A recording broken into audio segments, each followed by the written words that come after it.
banyak ladang-ladang itu dimiliki secara kooperatif ataupun bersama, atau dalam bahasa mudahnya dimiliki dalam secara koperasi. Jadinya waktu saya membawa pandangan saya dari sudut pandang koperasi.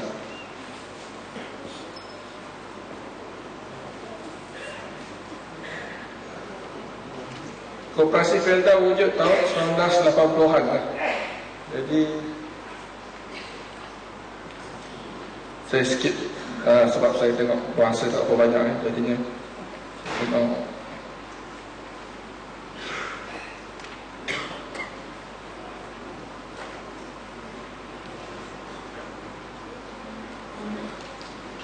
Dan sebelum saya pergi ke Koperasi Felda, saya nak sebut sikit pasal apa, masa masuk Felda tahun 80 dulu, 80-an dulu, memang lain daripada peneroka yang masuk tahun 70-an, senang sikit Jadinya hidup tu memang susah sikit. Selepas ada Koperasi Felda tu, baru kita peneroka di tempat untuk ambil barang-barang makanan semua Lepas tu, lepas berapa lama baru kita nampak hasil daripada Koperasi Felda tu setiap tahun bertambah.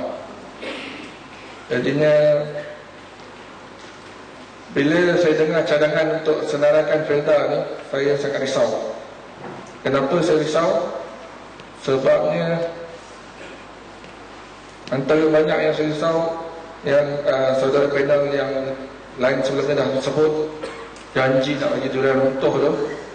Saya kaji balik, Felda sebenarnya tak cukup kaya nak bagi durian runtuh pada semua. Macam tadi panelis sebelum ni dah bagi tahu, kalau nak bagi seorang 50,000, jumlah semua ialah 6 bilion.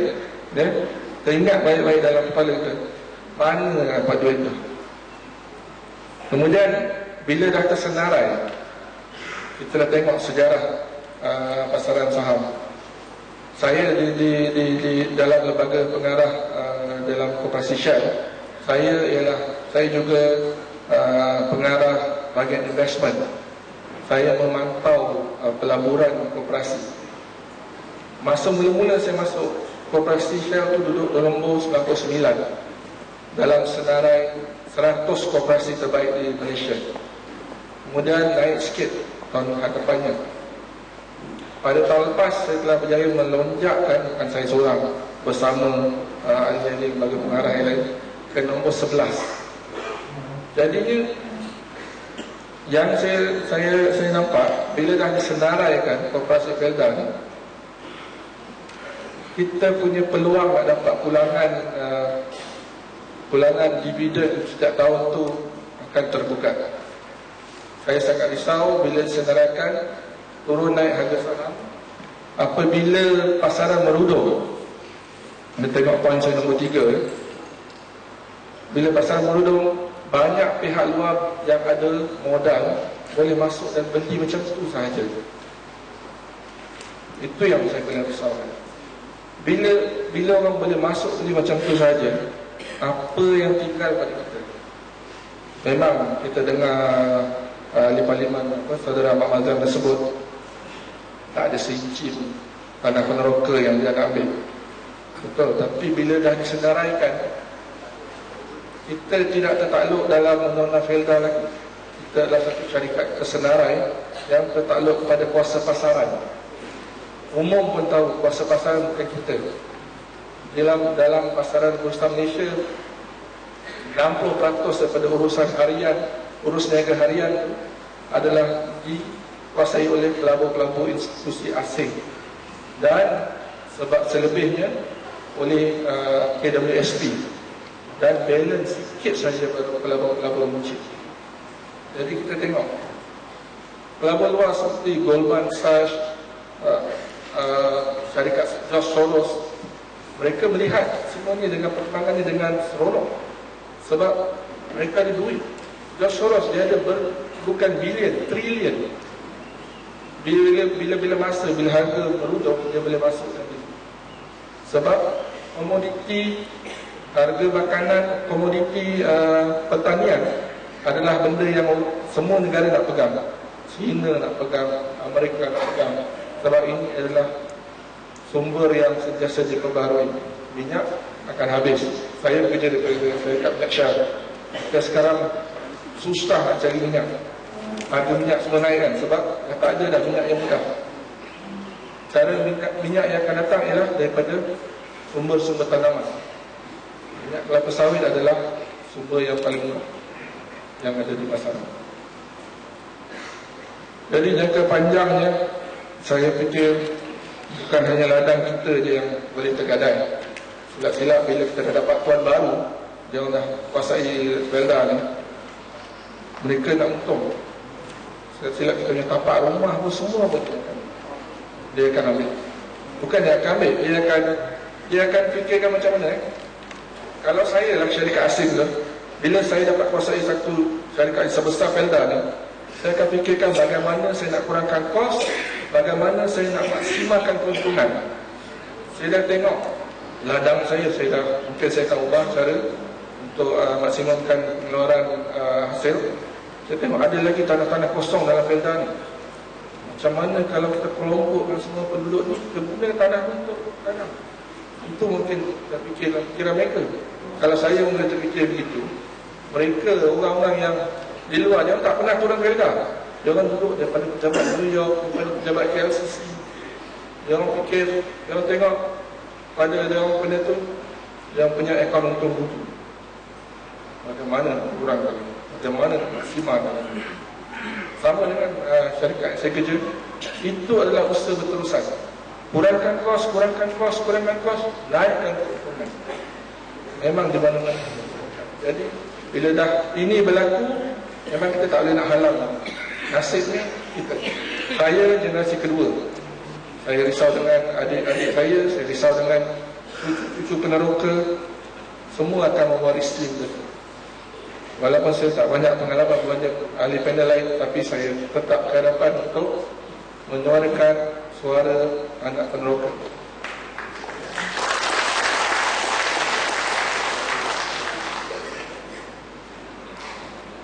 Okay. Saya nak pergi kepada fakta lain. Kita tengok KPI. Saya selalu bertanya pada kalau saya tak pasti blogger Tuan Arif ada di sini kita. Tapi saya pernah komen dalam blog dia. Saya tanya, kenapa kita nak korbankan angsa emas? Kita pernah dengar angsa emas kan? Bagaimana orang yang tamak, dia tak sabar tengok angsa tu bertelur emas. Dia kata mungkin dalam angsa ada banyak lagi telur, potong dia buka angsa tu, tak ada. Jadi pada saya KPF ni ibarat kita punya angsa emas. Kalau kita korbankan ini, tak ada apa yang dikatakan kita. Nombor 2, peneroka merupakan kumpulan pemegang saham terbesar dalam koperasi Felda. Kita memegang hampir 90% keseluruhan share dalam koperasi Felda. Jadi sepatutnya kita yang akan paling terkesan dalam apa-apa yang berlaku dalam KPF. Kemudian sama soalan saya seperti yang ahli panel lain tanya, kenapa kita nak senaraikan syarikat? Kita hanya senaraikan syarikat bila kita nak kembangkan satu syarikat, bila kita nak cari modal, bila kita nak ada plan rancangan baru untuk dapat pertumbuhan pendapatan yang lain. Tapi ini tak berlaku dalam Felda. Dalam plan penyenaraian ini, kita sendiri adalah satu syarikat yang sudah kaya. Kita cuma perlu menambah baik operasi Felda, bukan menukar apa yang susah nak dapatkan apa yang kita nampak sekarang ada di Felda ni. Dan saya juga bagi pendapat, kalau nak senaraikan juga, biarkan FGBH itu senarai tanpa KPI.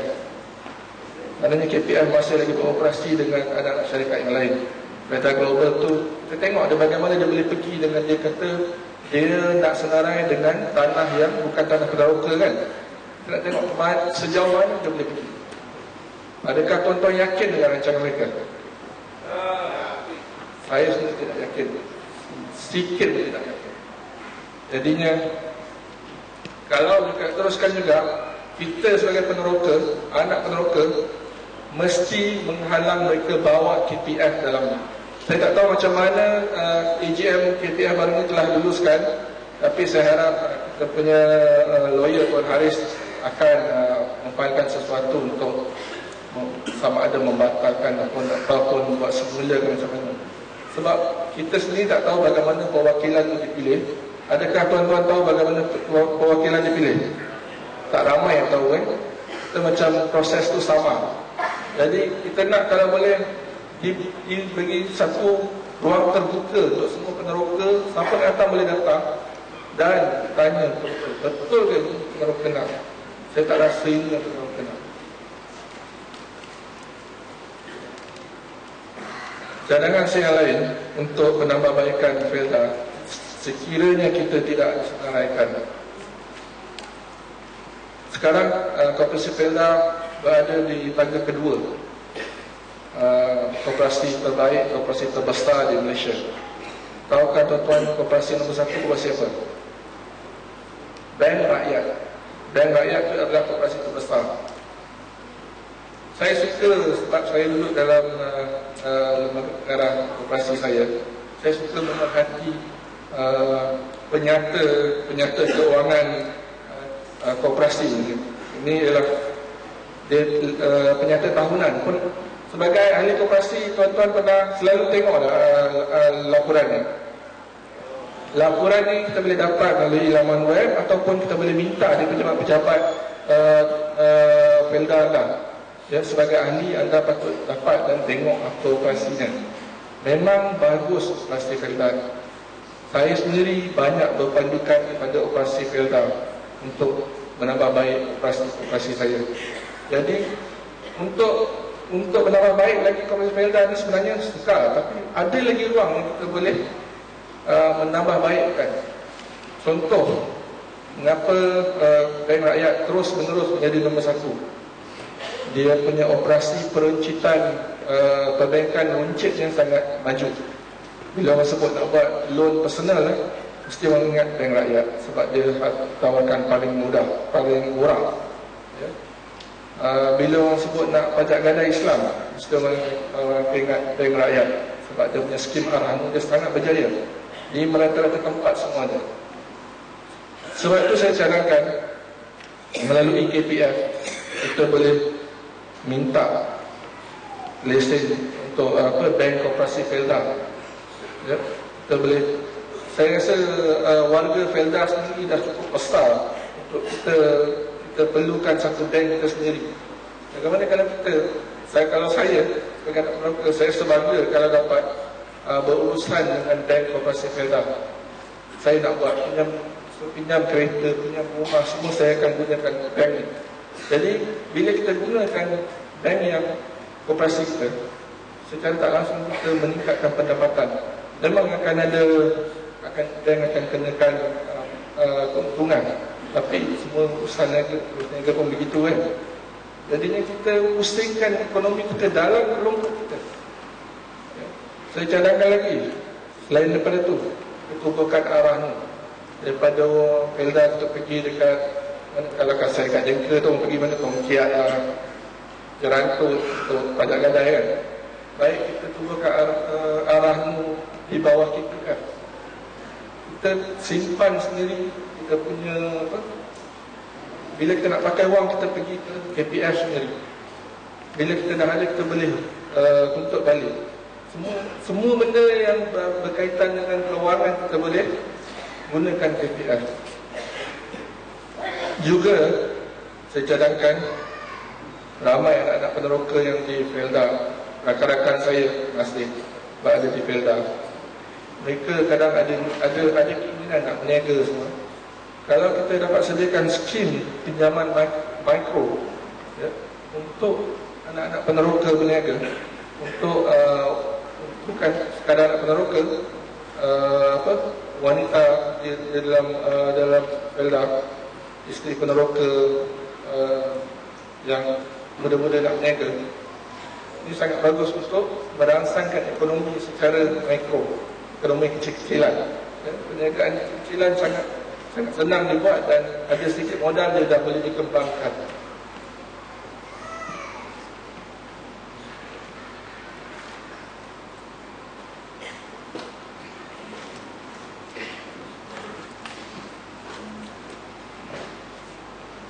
Dan kalau segi kepada memperkasakan ekonomi peneroka melalui KPF,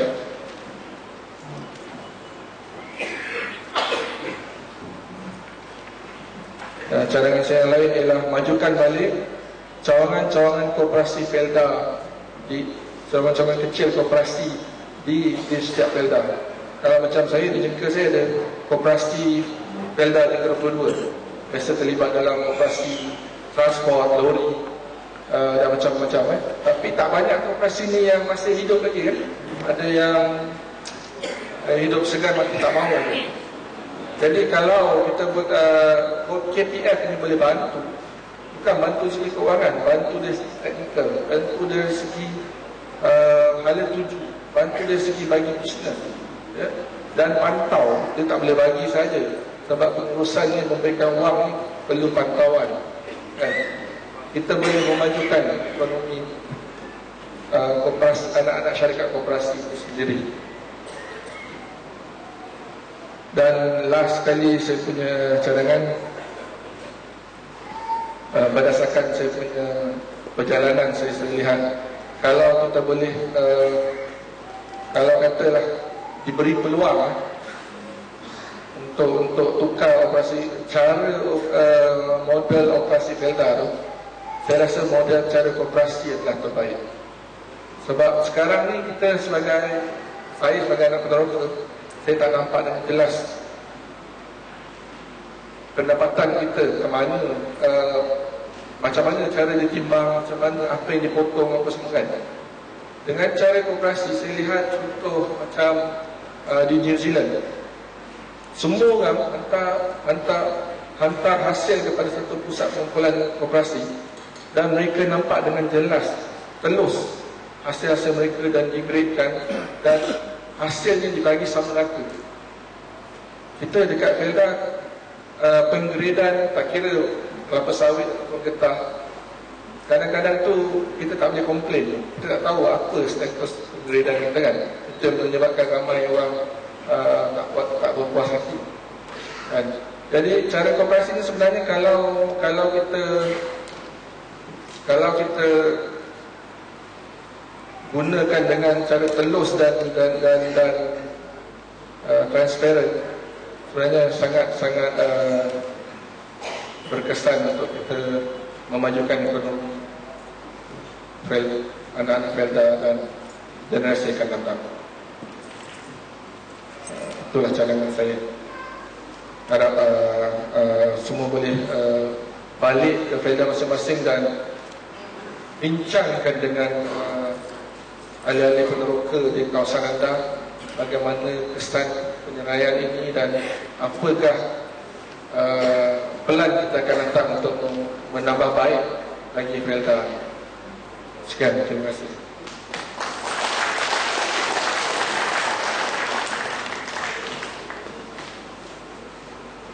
Terima kasih kepada Cik Nizam. Saya simpulkan apa yang dicadangkan oleh beliau, perlunya kepada pemerkasaan koperasi Felda. Koperasi Felda ini boleh pergi lebih jauh. Antaranya cadangan-cadangan yang dikemukakan termasuklah ianya boleh mewujudkan seumpama bank keuangan ataupun institusi keuangan, termasuk juga memberi pinjaman dalam bentuk qardul hasan seperti mewujudkan ar-rahnu dan sebagainya. Dan kalau kita masih ingat di permulaan pembentangan Cik Harun Nizam tadi, beliau mengemukakan tentang pengalaman beliau pergi melihat ladang-ladang yang besar yang dimiliki oleh koperasi ataupun dimiliki secara syarikat bersama di kalangan rakyat, bukan dimiliki oleh pemodal-pemodal yang besar. Ini di antara intipati yang boleh kita lihat cadangan yang dikemukakan oleh Encik Harun Nizam. Saya seterusnya menjemput ahli panel kita yang kedua, Datuk Ramli Buyong. Silakan.